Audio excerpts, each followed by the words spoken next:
You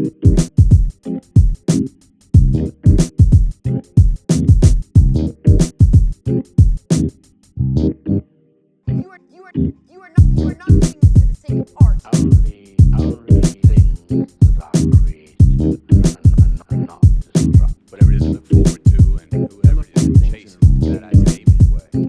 If it works on the page, I know I can make it work on the movie screen. Un cinéaste a son propre style, et il met parfois du temps à le trouver. Mais une fois qu'il le tient, il peut donner au cinéma une toute autre tournure que celle qui lui a été enseignée. Le cinéaste dont on va parler aujourd'hui voit le cinéma comme un jeu avec le spectateur, une manière vicieuse de l'entraîner dans une série de pièges à la fois mentaux et physiques. Denis Villeneuve est un réalisateur d'origine canadienne qui officie dans la production audiovisuelle depuis près de 20 ans.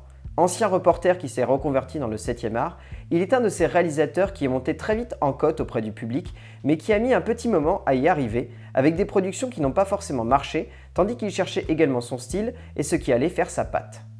Car oui, ceux qui regardent Villeneuve depuis ces dernières années sont avant tout fans, car il a revu complètement la manière de concevoir le thriller et le drame, en y ajoutant un facteur dramaturgique qui en a fait sa patte. Ce facteur, c'est l'homme dans sa plus grande complexité, en construisant des récits autour d'un labyrinthe mental, celui de ses protagonistes. Sa filmographie est tout de même découpée en deux temps, car si au début il n'était pas reconnu du public, c'est parce que Villeneuve cherchait son style, expérimentait de nouvelles manières de concevoir une structure dramatique, quitte à s'y casser les dents.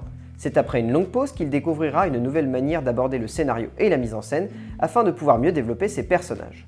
Les films de Villeneuve mettent avant tout en avant des personnages, et par le biais de ces personnages, la complexité de l'esprit humain, créant ainsi une parabole entre le principe d'un long métrage et le côté indéchiffrable de l'être humain.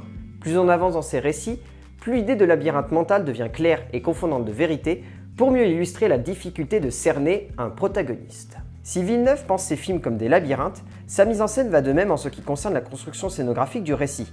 Plus on avance dans ses films, plus on se fait manipuler, plus l'on devient suspicieux de chacun des personnages, plus l'on finit par nous-mêmes avoir du mal à croire en les actions des héros et surtout dans le but de celles-ci par rapport à la résolution du récit. L'immersion dans le cinéma de Villeneuve vient avant tout de la situation de ses personnages, car l'esprit des êtres humains qu'il développe étant complexe, il préfère rapprocher le spectateur des situations que traversent ses héros. Le passé est également lourd de sens chez Villeneuve, ses films brassant toujours la petite histoire dans la grande ou dans un récit à l'universalité puissante. Villeneuve sait que son style est assez complexe pour le spectateur et parvient donc à l'enrober dans un récit dramatique simple et juste qui brasse donc ces situations universelles.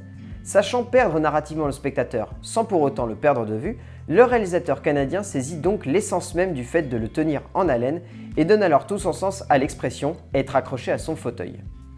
Plonger dans le cinéma de Villeneuve, c'est accepter de se faire manipuler de manière viscérale, de rentrer dans un récit par la situation plus que par l'immersion des personnages.